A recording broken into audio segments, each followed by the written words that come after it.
Lah coba sampean wayangan Dewata ora nganggo lucu. Niku nek sampean ngendi kaya ngono padha karo nyepelekke kula. Wah, dewa ajiar nang. Angel lho dadi pemain humoris ki. Nek ora lucu dipaido, nek lucu engko dikira ming gojekan. Lah coba sampean wayangan Dewata ora nganggo lucu. Apa betah sing delok? Oh. Ngene. Ah iki ngene, aku ngono. Wah. Ah iki awake dhewe ra iso rampung iki mergo disaut karo ponakane Edan kae. Iki sapa iki? Iki sapa? Ndara sinten wau? Bratasena. Wah. Iki sing nang jero bungkus. Heeh. Lah sambele? Wow. Bungkus wah. Ora bungkus pecel. Nih, kene tak maskeri cangkemmu ngene mer. Men ra omong. Wong kok arep kok kencengen. Kok ben ra iso ambekan. Iki masker apa kok ambune prengus? Tone ya apa? Cawet kowe.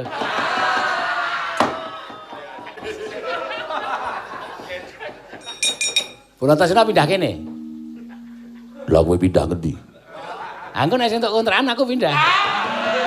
Oh, iki tak buang lho. Aja. Dewa kok dibuang ora. Aku dewa kok senengane ngelucu ora. Tak maskeri apa? Wes ora. Ulun kene. Ah, wis. Iki abdi iki. Dilingguhi ndase wae ora apa-apa. Ini lalu.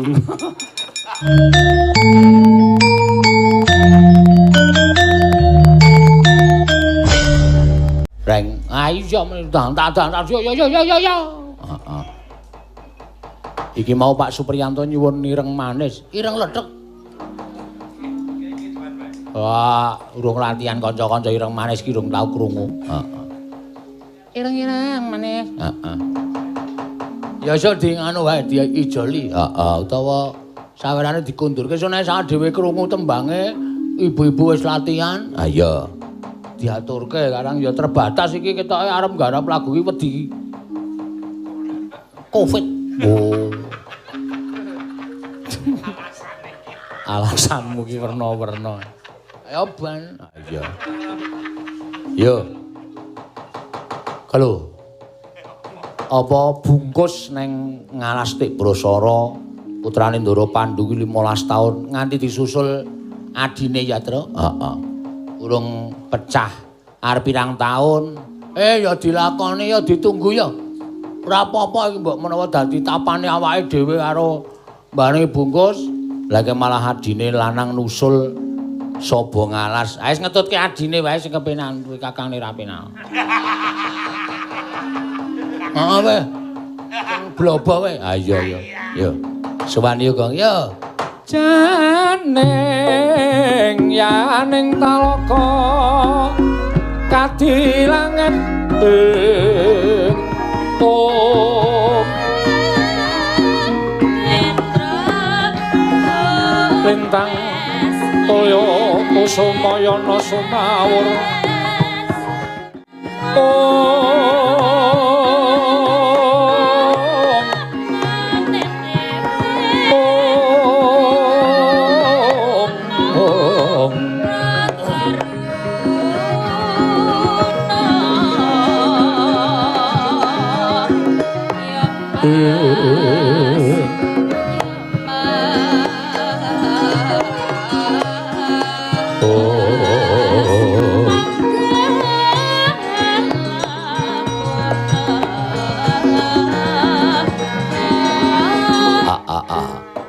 Ndara Permadi.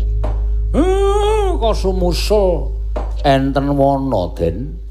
Mengke nek dipadosi Kang Rama dos pundi menapa mboten nampi duka? Kakang Semar nggonku prapta ning wana Tebrasara wis antuk palilahe Paman Yama Widura. apa dene Kanjeng Rama Prabu Pandhu.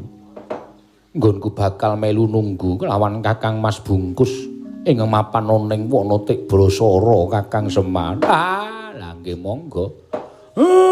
Iki alas sing gawat keliwat wingit kepati lho Ndara. Ampun adoh-adoh kalih kula kalih Gareng kalih Petro kalih Bagong. Mengke nek enten napa-napa ndak kula dicucuh. Banjur lenggahing Kakang Mas Bungkus menyang endi Kakang Semar. Nggih sekawit nggih wonten mriki ning anggere ditinggal mingset sedhela gumlundung. Elokipun Bungkus kaya urip. Jabang sing teng jero sing pun 15 taun kaya ndrebala tumangkar sugenge ingkang ngraka gumlundung mawa Prabawa Lesus. Niki pun tekan kidul rika iring alas ingkang mapan wonten kidul mrika Ndara. Miat langeneng kalanggawan Klaramandan moncar tinon ler kakonang surem sorot tetan padang kasor lan pacaring purnameng kekono dasari mangsa katiga yen to pancen kaya mengkono ayu dherekno aku nyaketi lenggahing Kakang Mas Bungkus. Ning atos-atos niki alas sing gawat lho Ndara. Iya Kakang Semar. Tonang wineng samudra nglangut.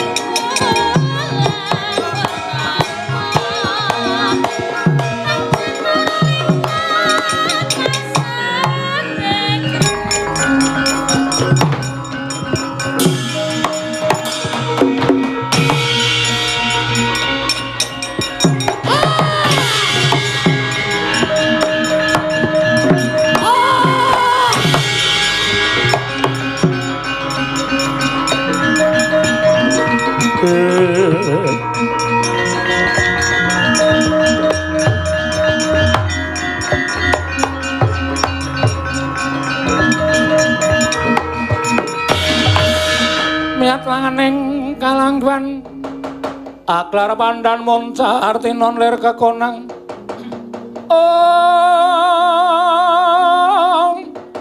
suram sorotetan padang kasor lan pacaring purnameng kekono dasari mangsa katiga iladal bebasan kaya wis tepung gelang kekalangan nggonku ngupaya wujuding Bungkus. Ladal. Dewa paring pepadang kumrusak. Wit-witan padha rubuh. Watu-watu padha kontal kaprapal. Jebul saka dayaning Bungkus ingkang gumlundung mawa Prabawa. Lesus Prakempa. Cetha lamun iki dadi jalanan kasuwarganing Gajasena. Bungkus. Aja sambat kaniaya. Tak tamani gadheku tak bedah. Wujuding Bungkus dadi dalan nggonku antuk kasuwargan.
Gunjang kanjing langit kelap-kelapaton lir saking risang mawe gandrung waladal. Wah, pancen kepara nyata dawuhing dewa. Ora gampang nggonku nggayuh kasuwargan nyatane bungkus. Pendak-pendak tak uncalake nganggo traliku. Kebentus watu ketatap wit gedhe, tak kira remuk.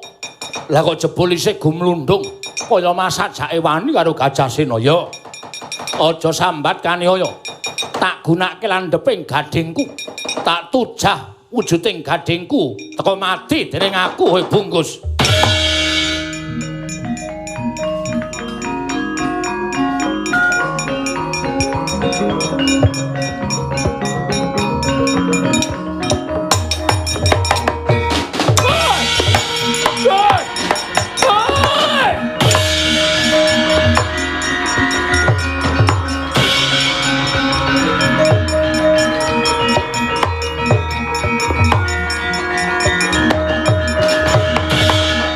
Tinancep nang gading parandene sak mangke jejaka ingkang manjing telenging bungkus atmajaning Prabu Pandhu Dewayana ingkang wis dungkap dewasa saya suwe saya krasa lara punang gading kekalih ingkang temancep telenging bungkus cinandhak wani mawi asta tengen lan asta kiwa den sempal punang gading kalaning jagat gaweaning para dewa.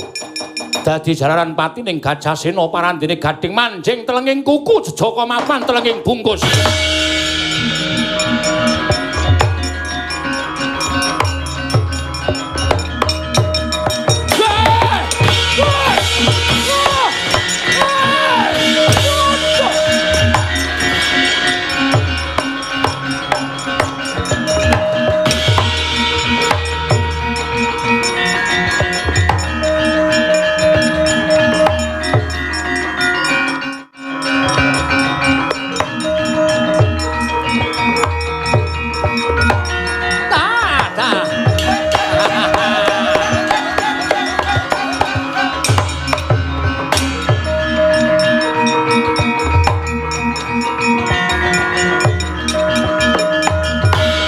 Yata laruta saking kutha sang Kurakula yen amutusa sang Sri talawar kencong warudayang pak pong buk bolong kali cedhe sapa sing gawe ala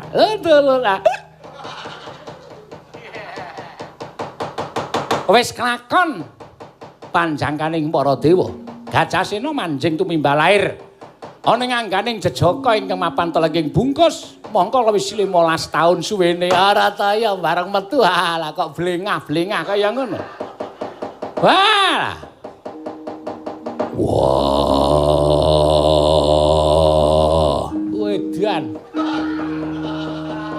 Ngebas suarane ngebas. Gedene ora jamak. Aku sapa? Kita pancen durung duwe jeneng. Merga kita lagi wae metu saka jroning bungkus. Ning ulun ingkang bakal paring teteng kelawan jeneng kita seksen ana jagat saisine. Gandeng kita iki dumadi saka laku, saka tapa brata.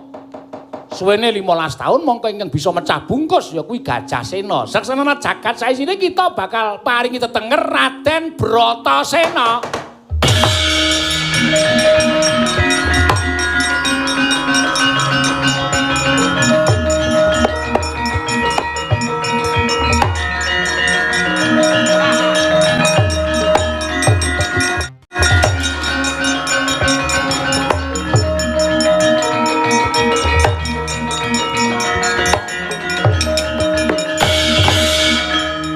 Ulun sewu-sewu kalapatanipun ingkang wayah tadah wadana ingkang sekawit kula nyumurupi bungkus dipun pulasara dening wujuding gajah teka sak mangke ical wujuding bungkus menika wonten jejaka ingkang gungaluhur permadi kita ulun jarwani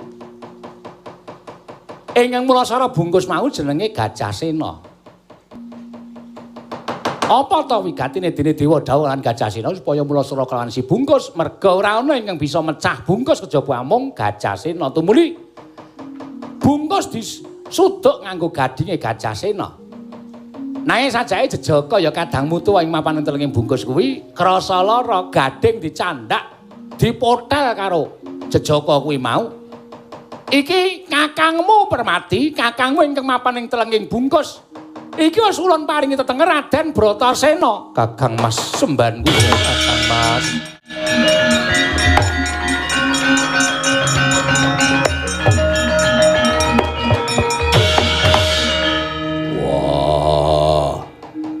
Iki sapa? Iki adimu. Adi kuwi apa?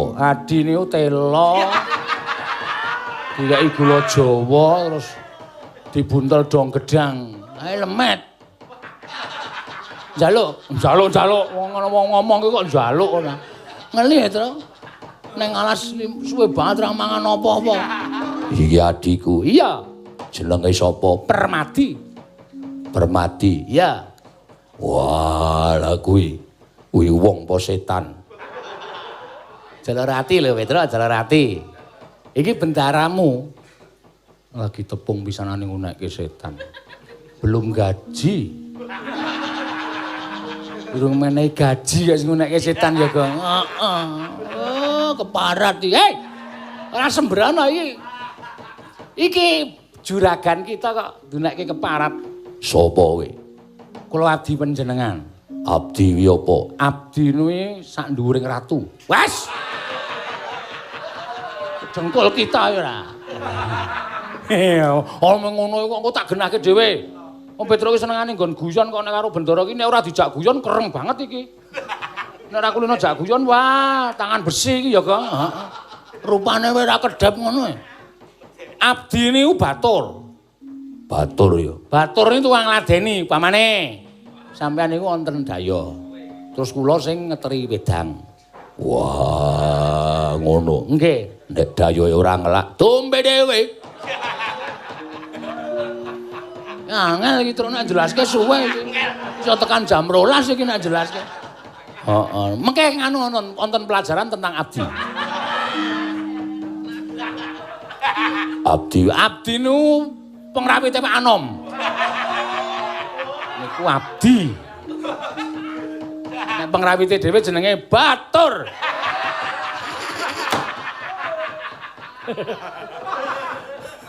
Batur.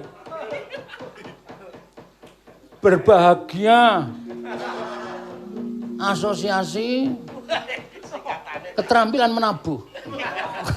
Aku anu karang apa kepanjangan kok digolek-golekke. Ha kepanjangane ora digolek ora panjang-panjang. Ha iya. Wis saiki ngene, Petro karo Bagong aja domong ya mau wis dine omong akeh ning gara-gara. Iki disithik-sithike le omong. Nggih. Mengko wong atua kita bakal tekan kene, Bratasena.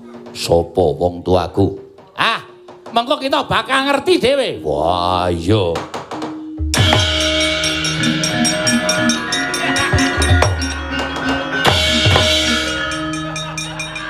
Iki apa wong tuaku? Iki ya ngapa to, Mir? Iki sing diarepke Bathara-Antarada iki sinuwun Prabu Pandhu karo Dewi Kunthi. Ah kok kowe teko iki ngapa? Wah, aku termasuk tuwa. Neng kowe dudu bapakne kae. Aku bapakmu. Wong murah. Oh, ngerti nek kowe iki bapakku. Minggat to kono. Iki arep rembug wigati ndak ra bubar-bubar. Wah. Iki sapa iki? Iki sapa? Ndara sinten wau? Bratasena. Wah. Iki sing nang jero bungkus. Heeh. Lah sambele? Wow. Bungkus wah. Ora bungkus pecel. Nih, kene tak maskeri cangkemmu ngene, Mir. Men ra omong. Wong kok arep kencengen. Kok ben ra iso ambekan. Iki masker apa kok ambune prengus? Tone ya apa? Cawet kowe.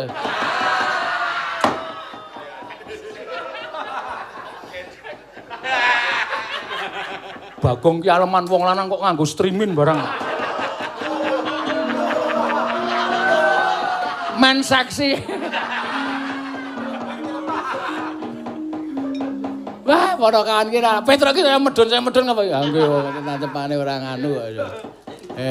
Ah, Bratasena, kowe alian kene. Yo. Permadi wis nangis iki wis kakangne wis slamet kok dadak senggrak-senggruk. Lho menika trenyuh. Krana Kang Mas kula sampun wilujeng Bu kula. Nah iya wis ora perlu ditangisi wong jeneng seneng kok ditangisi. Minggir iki sih urung ngerti tata krama nek kedengkul sirahmu malah. Inggih. Wis kana tengok mburi kana. Inggih. Bratasena pindah kene. Lah kowe pindah ngendi? Aku nek entuk kontrakan aku pindah. Oh, iki tak buang lho. Aja. Dewa kok dibuang ora. Aku dewa kok senengane ngelucu ora. Tak maskeri po. Wes ora. Ulun kene. Ah, wis. Iki abdi-abdi iki Dilingguhi ndase wae ora apa-apa. Ini ora lunga. Nah, kuwi pernah. Wah, ayo gagasan yo, Pak. Lah wong kuning ora tau kena sinar matahari. Neng jero bungkus awake kuning. Wulune kok dadi wis dawa-dawa ya wis. Ayo ketutupan bungkus kok. Iki aku entuk pentas ora iki. Ha ngopo? Aku ditutupi. Ambo ya golek engkon sing jembar. Wis ora eksis nek carane ngene. Ora tengok kono, kuwi kono sing nglingguhi. Sinten? Lho. Punta Dewa kon lungguh ngendi? Oh, enggak. Ya nek melu nek ora. Nek Punta Dewa ndek acara ora iso mangkat Climen, ayo. Wis kowe ngandani ngayal ora. Punta Dewa saiki iso ngendang Jaipong ya ra iya. Ngaturaken panuwun ingkang tanpa pepindhan pukulun. Ya. Iki sapa? Iki wong tuamu Sudarma kita, Prabu Pandhu Dewayana Nalindra Ngastina. Wah. Pandhu bapakku aku ngaturke bekti. Iya tak tampa cah bagus. Lah kae nang mburi ae sapa? Iki kadang kita, kadangmu tuwa. Kakang kita ya kuwi si Puntadewa utawa si Pambayun. Wah, Puntadewa kakangku aku ngaturke bekti. Iya Yayi. Bratasena Gandhawastratmaja pun kakang tampa. Aku mbiyen kok ora tok jenenge Ismayatmaja. Diapure kaya dingklik ngene kok. Ismayatmaja. Ayo saora-orane iki ora apa tok jenenge Nayantaka Putra. Aku kok ora tok jenenge Bogasari, Pak. Bogasari. Wis ora nyambung kowe kok. Bogasari. Bapak jenenge Boga Sampir to? Heeh. Anggepe kowe minuman apa piye? Iki ditekdan ae ora jenenge kok Bogasari ya ora pas ya. Wis kantinan marang Kraton Negara Ngastina. Waduh rampung kok. Heeh. Tapi ya digawe kisruh supaya ora rampung-rampung ya. Ak dhewe wira. Mah kesel itu. Wis kliwat 5 e. Oh, iki nek apa mau diitung rupiahan ki wis Pak sapa ki? Pak Bambang Irnawa ki wis tombok diwene ngatos suarane. Aku kula niku lucu ora tego guyu ora apa-apa. Aku dadak mbantu guyu niku ning ati lara lho sebagai seniman humoris. Niku nek sampean ngendi kaya ngono padha karo nyepelekke kula. Ora dewa ajiar nang. Angel lho dadi pemain humoris ki. Nek ora lucu dipaido, nek lucu engko dikira ming gojekan. Lah coba sampean wayangan dewa tok ora nganggo lucu. Apa betah sing delok? Oh. Ngene. Pak, Rene. Lah ngopo? Asaku sengaja kene gabung kene. Oh iya.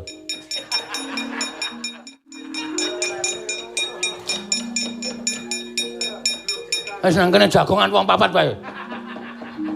Semar, Gareng, Petro, Bagong. Wis ora ketambahan wayang liyane ndak ngisro. Ha iya. Menurut kowe piye karo kahanane Covid kaya ngene? Lah aku ya. Aku rada ngono. Iki ade ra iso pentas blas iki panggung-panggung do dilarang iki.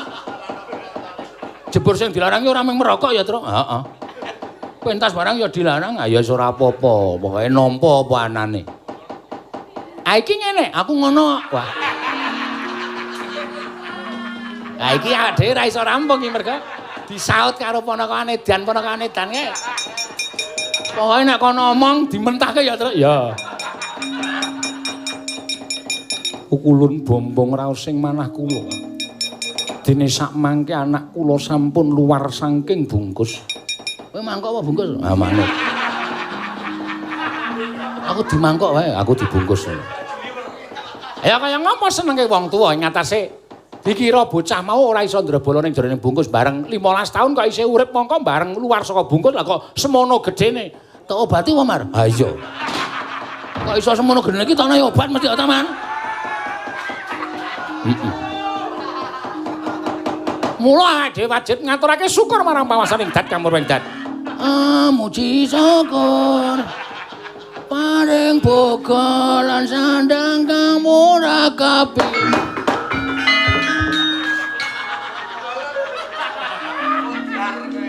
Kapok. Dundri tata krama ora. Kae sing ngendika wong tuaku, sing ngendika dewa kok ming dimentahke ro suwasu.